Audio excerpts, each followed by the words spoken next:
Single dad CEO hires a clown for his daughter's party, but the woman who shows up turns out. The house was unusually quiet for a Saturday morning. Normally, the walls echoed with the hum of conference calls, the ping of notifications, and the brisk sound of polished shoes on hardwood floors. But today was different. Today, the grand living room, with its tall windows letting in streams of golden sunlight, was prepared for something far more important than any business meeting. Ethan Carter, a man known in boardrooms as sharp, commanding, and unshakable, it stood at the edge of the living room, glancing at his watch. He was a single father, balancing his world between towering skyscrapers and the small, warm hands of his daughter Lily at 6 years old. Lily was the anchor that kept him grounded, though he sometimes wondered if he was doing enough. Her birthday had arrived. Ethan wanted it to be special. He didn't want his daughter to feel the gap left by a missing parent or the coldness that sometimes seeped in when work stole too much of his time. So he had done something uncharacteristic for a CEO known for precision and seriousness. He had hired a clown. The doorbell rang just as Lily ran into the room, her little denim dress swishing around her knees. Her eyes lit up with anticipation. "Daddy, is that the clown?" she asked, her voice sweet and eager. Ethan smiled, brushing a strand of blonde hair from her forehead. "I think it is, sweetheart." When he opened the door, he was taken aback. The woman standing there wasn't what he had pictured. She wore bright colors, oversized buttons, and a pair of playful pom-poms in her hair. But her smile, soft, genuine, and warm, was what caught him off guard. "Good morning," she said with a light laugh. "I'm Claire. I believe you hired me for the party." For a moment, Ethan felt uncertain. She didn't look like the exaggerated, silly clown he had expected. She looked more like someone who belonged, though he couldn't explain why.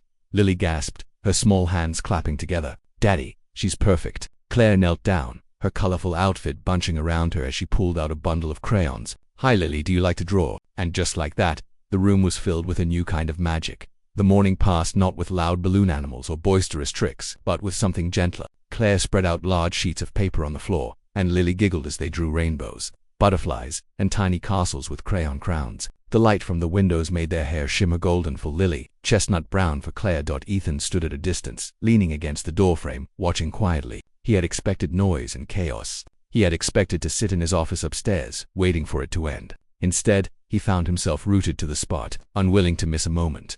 Claire wasn't just entertaining Lily, she was teaching her. Each line of a crayon became a story. Each shape turned into a little lesson about imagination and kindness. Lily wasn't just laughing, she was learning to see the world in colors. Ethan himself had long forgotten.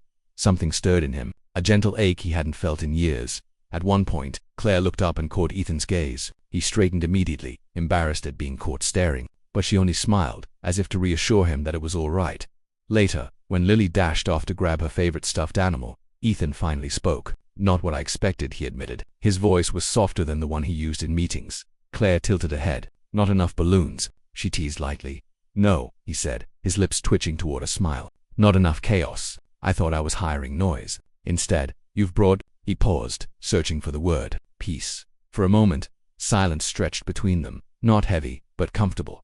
Claire lowered her voice. "Sometimes kids don't need a circus. Sometimes they just need someone to see them," Ethan swallowed, his eyes drifting to Lily, who was happily arranging her crayons in a neat rainbow. His throat tightened. "That's something I've been afraid I don't do enough." "You're here," Claire said simply. "That matters more than you realize." The day unfolded gently, like pages turning in a well-loved book. Claire showed Lily how to fold paper into little boats and hats. She sang softly while they colored, her voice tender rather than silly. Lily listened, captivated, her laughter ringing like wind chimes through the house when the small party came to an end.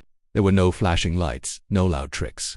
But there was a warmth in the air, the kind that lingers long after balloons deflate. As Claire began to pack her things, Lily ran to her father, tugging at his hand. "Daddy, can Claire come back, please? She's my favorite clown ever." Ethan looked at Claire, who smiled, though there was something in her eyes, something gentle but guarded, as if she didn't want to expect too much. "We'll see," he said softly. Brushing Lily's hair back that evening, after Lily had gone to bed, Ethan found himself sitting by the window, watching the last colors of sunset fade. He thought about the board meetings, the endless contracts, the world of numbers and deals that filled his days. But what echoed in his mind was Claire's voice, saying sometimes kids just need someone to see them. For the first time in a long while, he wondered if maybe he needed someone to see him. Days turned into weeks, and slowly, Claire became more than a clown hired for a single party. She came by on weekends, sometimes with paints, sometimes with books, sometimes just with her gentle smile. Lily's world blossomed with new joy, and Ethan's home, once so quiet and formal, began to feel alive. Ethan noticed small things about her, how she listened with her whole heart, How she could take something ordinary like crayons scattered on the floor and turn it into a moment of wonder. She wasn't just good with children. She carried a light within her that touched everyone around her one evening. As Lily drifted to sleep, Ethan found Claire in the kitchen, tidying up without being asked. "You don't have to do that," he said.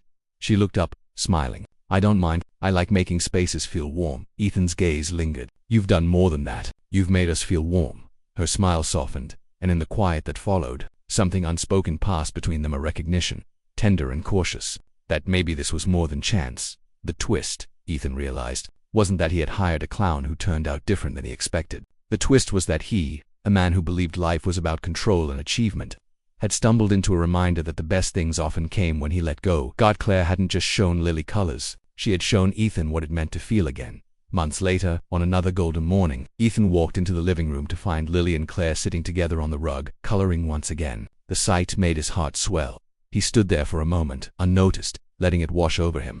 The sound of Lily's laughter, the warmth of the sun, the quiet joy of a home finally filled with more than schedules and silence. When Claire finally looked up, she caught his gaze. This time he didn't look away. Instead, he smiled, an open, genuine smile, the kind he hadn't worn in years. And in that moment, Ethan knew he hadn't just hired a clown. He had found someone who had changed his daughter's world, and his own.